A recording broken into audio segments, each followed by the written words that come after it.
Hello, everybody, and welcome to Tending to Change. I'm your host, Jenny Juarez. So, I sense that there's a reason why we're drawn to practices and conversations like the one shared on this podcast. There's something within these teachings that resonates on a deeper level inside of us, almost like an inner nodding of the head.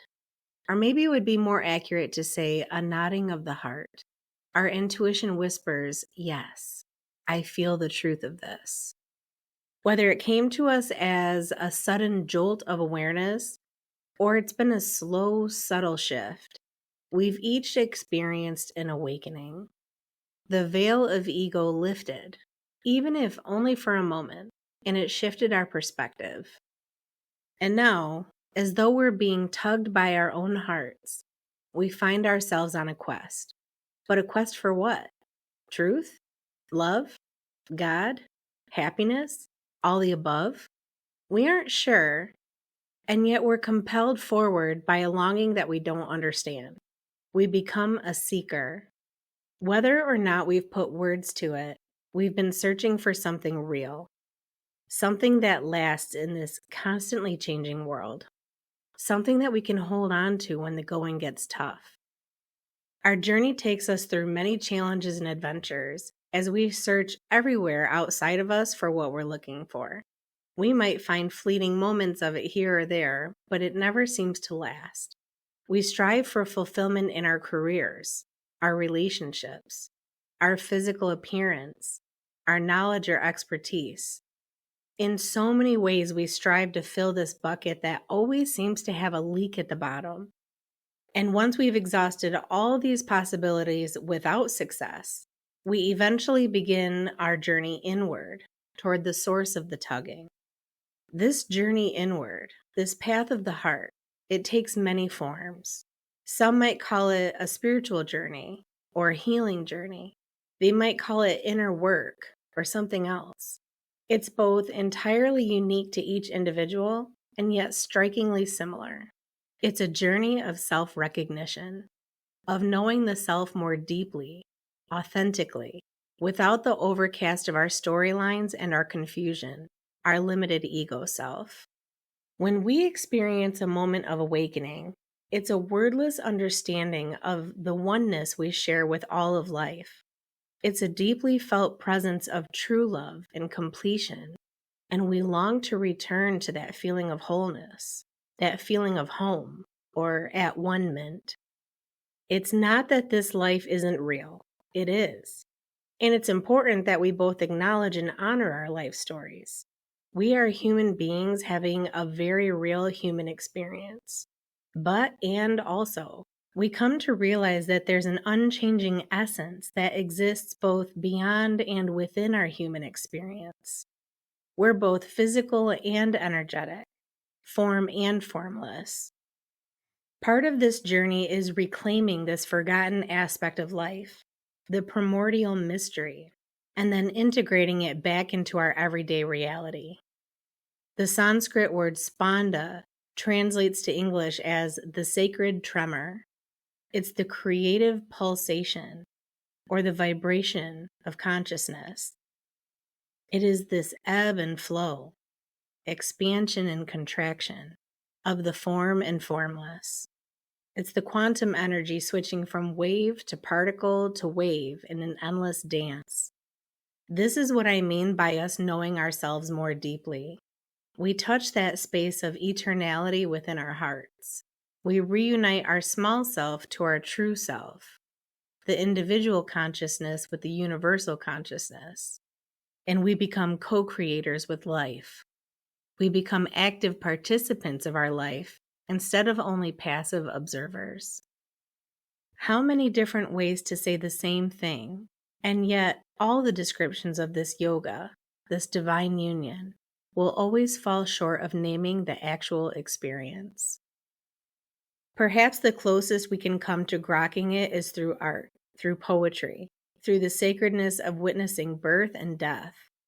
Is it any wonder then that during this time we collectively find ourselves in, those who wish to amass power for the benefit of themselves decide to take away funding for arts and music and education? Why pursuing studies in philosophy or the arts or humanities is deemed useless because it doesn't make any money or help feed the machine of capitalism. Is it any wonder that mothers are encouraged at an alarming rate to opt for C-sections, labor inductions, and medicated births even in circumstances where it's not warranted? Or that the elderly and infirm are hidden in nursing homes and hospitals, blocking the very real and natural process of death from the majority of us? Few things bring us more intimately close to our life force than the experience of death. If you've ever had the sacred experience of bearing witness to a person dying, you likely understand what I mean. In the moment of death and the moments immediately after death, it becomes clear. What makes us us is beyond just the body. There is more to us than our precious bodies, these vessels that carry us through life and allow us to experience the depth of our humanity. Theoretical physicist Albert Einstein said, "I didn't arrive at my understanding of the fundamental laws of the universe through my rational mind." It was by going beyond the thinking mind that he was able to access this deeper knowing. Coming together to meditate, to do contemplation, to explore our inner world is not selfish, frivolous work. Going to therapy, journaling, taking good care of your body and mind is not selfish, frivolous work. In fact, understanding ourselves deeply, honestly, is perhaps the greatest gift we can give to another person.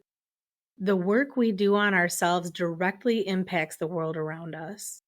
The quality of our presence, our energy, affects everyone we come in contact with.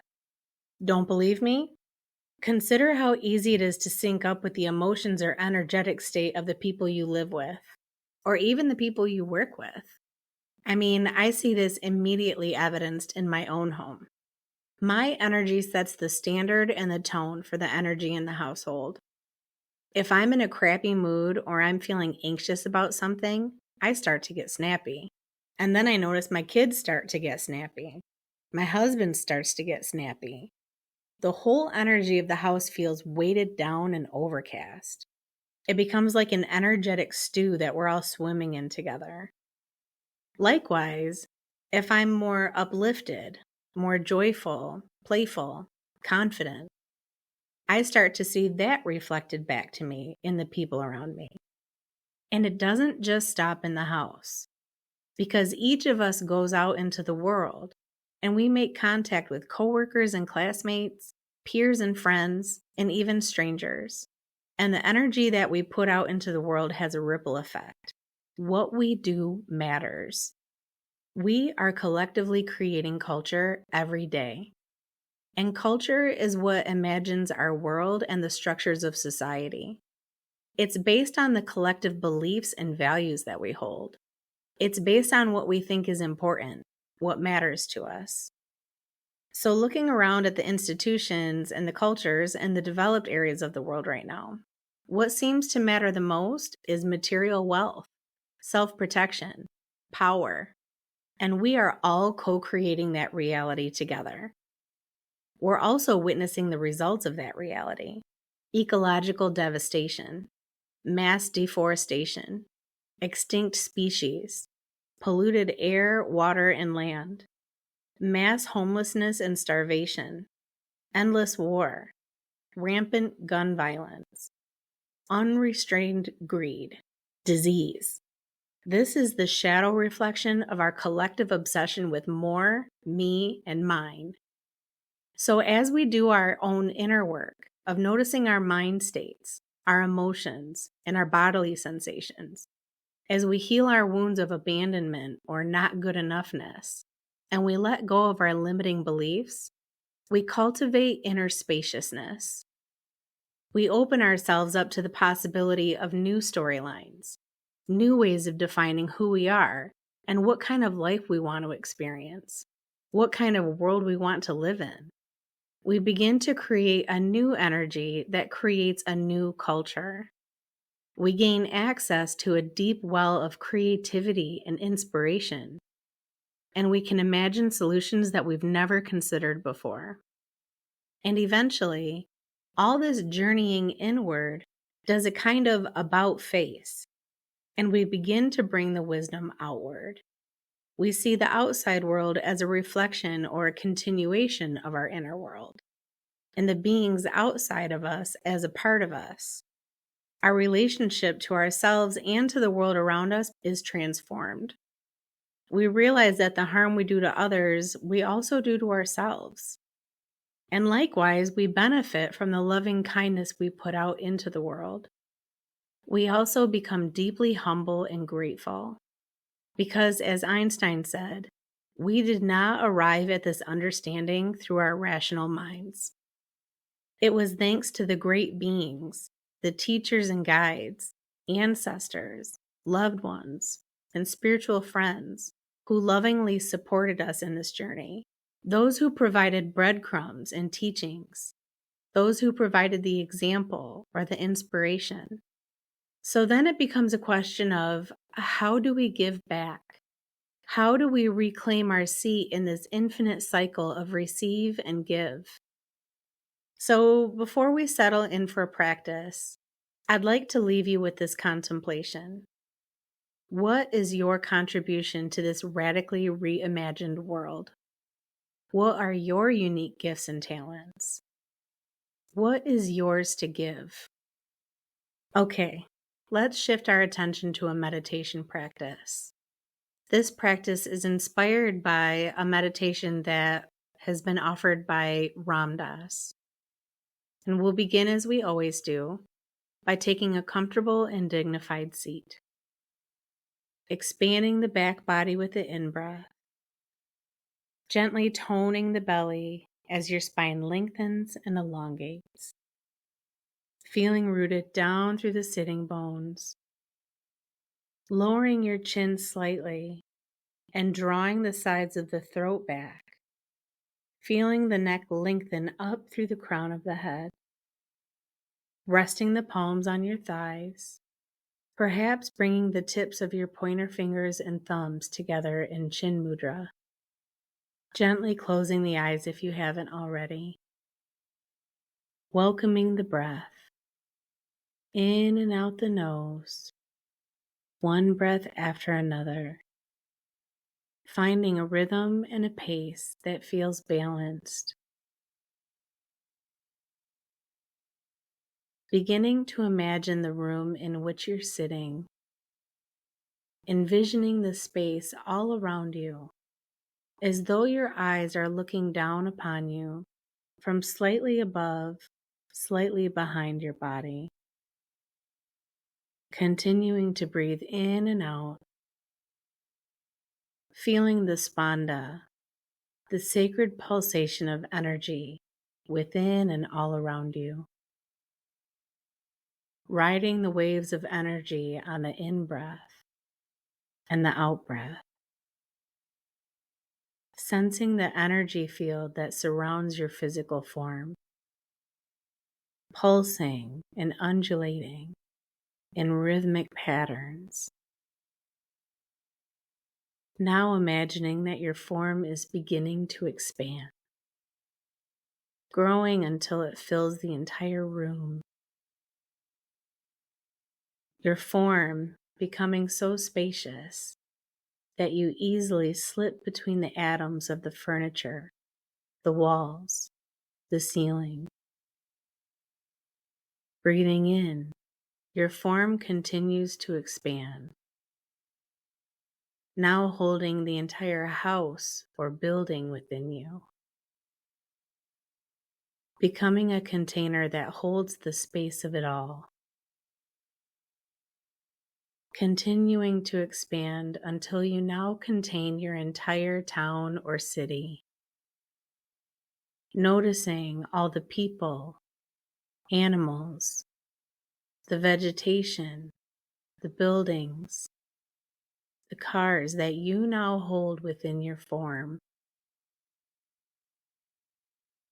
Expanding again to hold your entire country. All the streams and lakes, mountains, deserts, forests, all the land masses, all the beings residing within your vast being, continuing to expand until you hold the whole world within you. And then the solar system, expanding until you encompass the entire universe, the multiverse. Breathing in, feeling so spacious as you encompass all, resting beyond all creation in the primordial energy before creation. And then breathing out, feeling your form becoming smaller, held within the multiverse, held within the universe. Exhaling, you decrease in size again until you're holding Mother Earth within you as you are held within the solar system. Continuing to condense, now containing your country, held by the earth.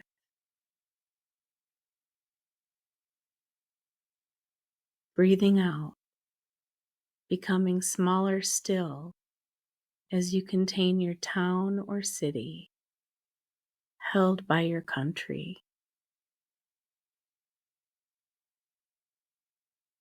Continuing to condense, holding your home or building within your form as you are contained within your city. Exhaling again, decreasing to the size of the room that you began this journey in. Feeling your form become smaller still until you're back inside of your body. Exhaling, becoming as small as the head of a pin, yet as spacious as the multiverse, held within the vastness of the cave of the heart. Resting here, appreciating the exquisite energy that comprises all existence and non-existence.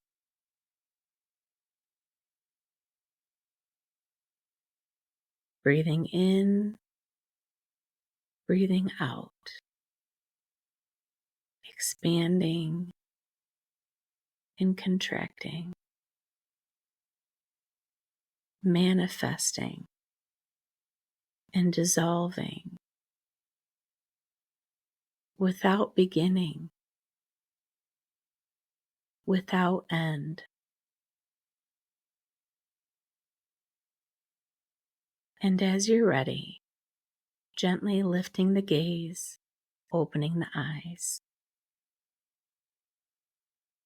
Thank you so much for joining me today, for bringing your curiosity, your open mind, and open heart as we explore some of these subtler, deeper experiences.